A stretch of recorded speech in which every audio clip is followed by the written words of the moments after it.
Hello everyone, this is my 8th video on motor system examination. Today I will perform the lower limb muscle power assessment. In this we have to assess the movements at hip, knee, ankle and the toes movement. Today I will cover the hip movements. So for this we have to assess the hip flexor, extensor, abductor, adductors and internal rotator and external rotator of the thigh or hip. For assessment of the hip flexor, child should be in the supine position and we have to keep the knee slightly flexed and we have to tell the child to flex the thigh. And for against resistance, we will keep our hand over the thigh and we will give the downward pressure.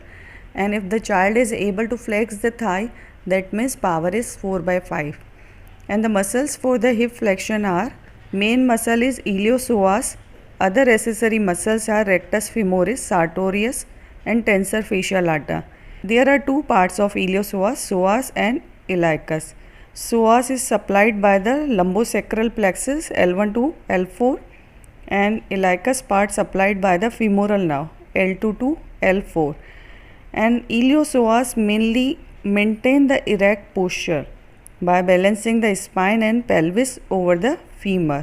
Now for the hip extensor assessment, child should be in the prone position and we have to flex the knee joint and we have to keep our hand over the thigh for against resistance and we have to give the downward pressure and we have to tell the child to raise the hip.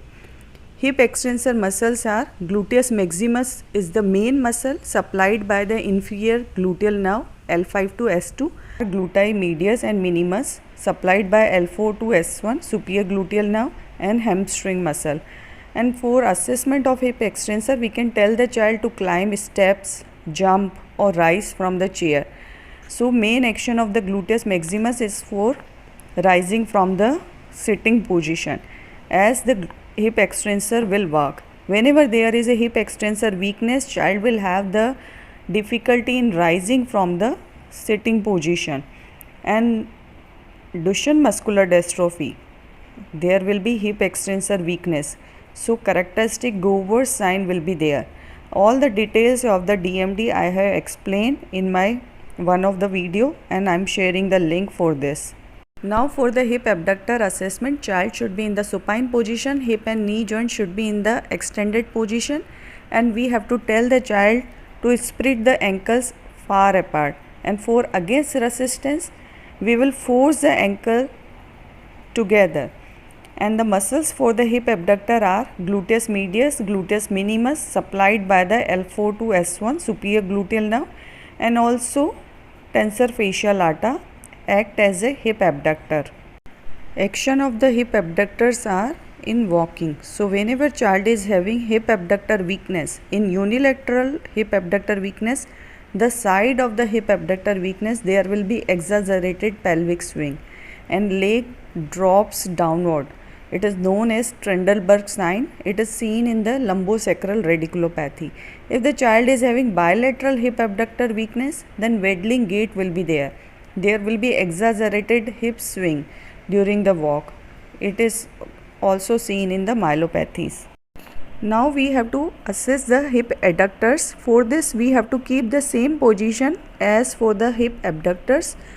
Child should be in the supine position, knee and hip should be in the extended position and we have to tell the child to bring the legs together and for against resistance we will try to keep both the legs apart.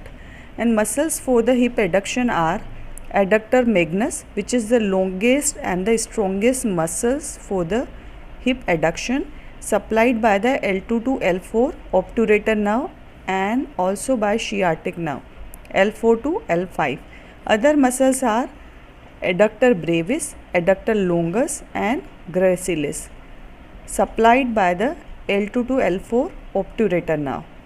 Iliopsoas also adduct when hip is in flex position.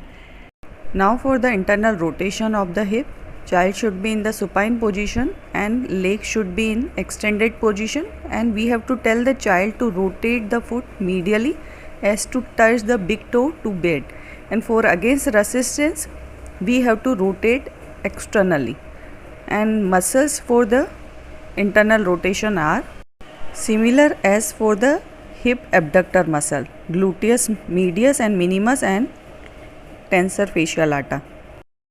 Now for the external or lateral rotation of the hip, child should be in the supine position and legs should be in extended position, and we have to tell the child to rotate the foot laterally. And the muscles for the external or lateral rotation of the hip are gluteus maximus is the main muscle, and other are obturator internus supplied by L5 to S1 nerve to obturator internus, and the obturator externus L3 to L4 obturator nerve. So this is all about the hip movement. In next video I will explain the knee, ankle and the toe movements. Thank you so much.